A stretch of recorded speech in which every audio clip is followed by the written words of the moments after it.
During Corona, when we were stuck at home, me and Carlos started making these special dinners.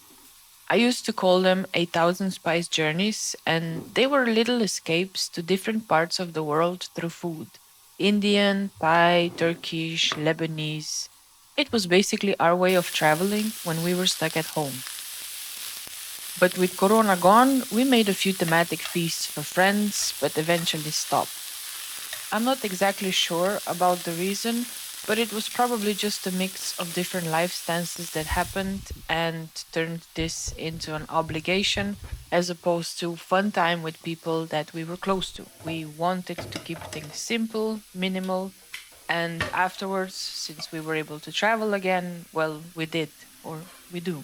But sometimes I still like to make something special, like a little treat. Something that takes time and attention and something that plucks me out of the daily life. And this time it was time for ramen.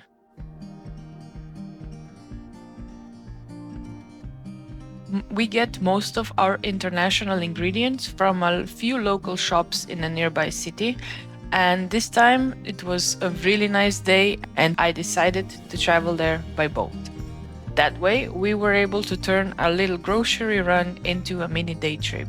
It didn't disappoint. The water was beautiful, the port was very busy that day, and the clouds were just a stunning backdrop to those 30-minute ride.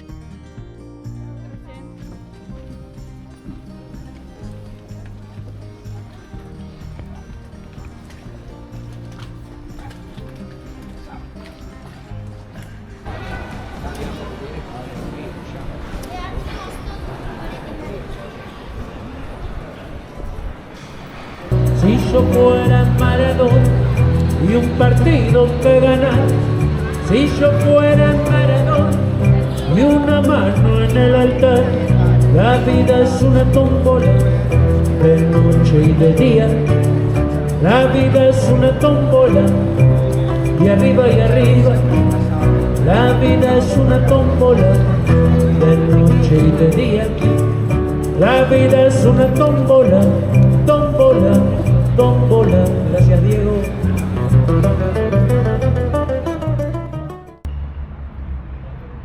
It was just maybe a 15-minute walk to get groceries, but the weather was beautiful and it was as if the city wanted to pose for photos and all the videos I was about to capture. And it was just a really nice time to soak everything in and to observe all the reflections.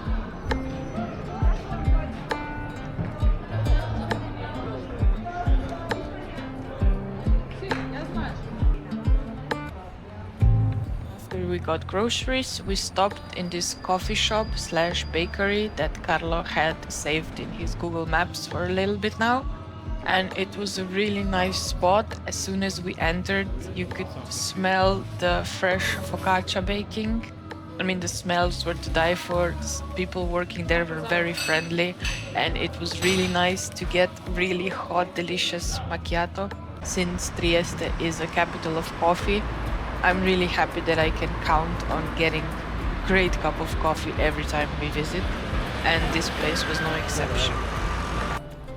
We decided to take a short walk around, a little bit of a detour to our bus stop. The clouds pulled back and the day turned into this beautiful, gorgeous sunny day. And sun in winter, it always feels so great on the skin. And as we were taking the detour, we decided that we were hungry, so we stopped by this little gyros place that we discovered a while back that we absolutely love. We always go there whenever we have a chance. But my groceries were waiting to be turned into a ramen, and I was getting really excited about it, so we jumped on the bus and headed back home.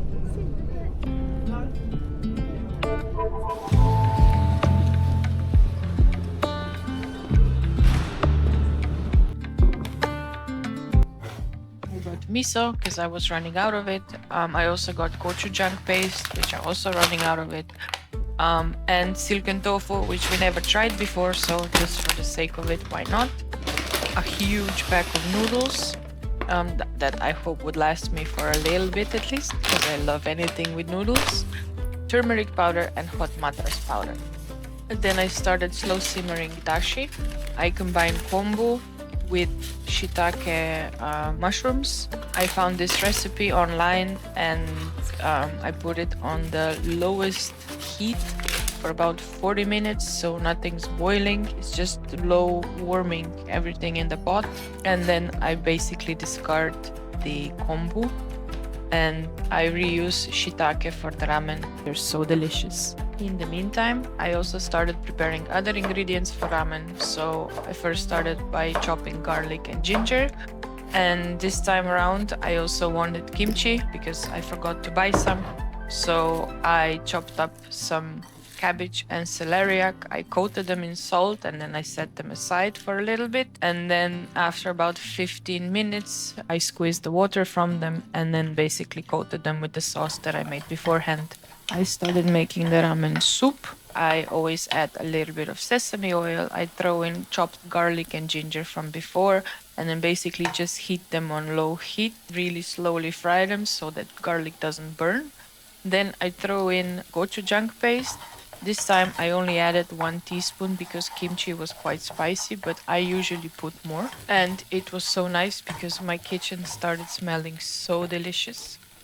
When garlic and ginger was toasted along with the gochujang, I started adding in stock, so dashi and water.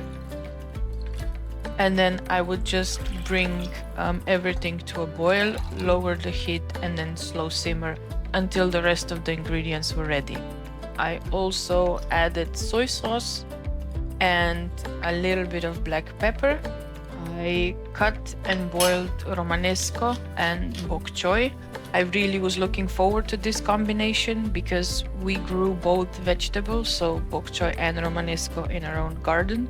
So I'm always super excited to cook with the veggies that I grow.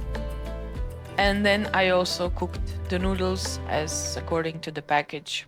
And then I fried all the veggies. I sliced the shiitake mushrooms and I threw all the veggies into the pan where I fried them in a little bit of sesame oil. And then after they were done, I also sprinkled dried garlic powder on them a little bit, and that's basically it. They were ready for ramen. When all was ready, I threw all the ingredients together, combined them in a bowl, added a nice bowl of kimchi to go with my ramen. That's it. It was nice, fragrant, and the perfect meal to end the super relaxing day. Thank you for watching and good night.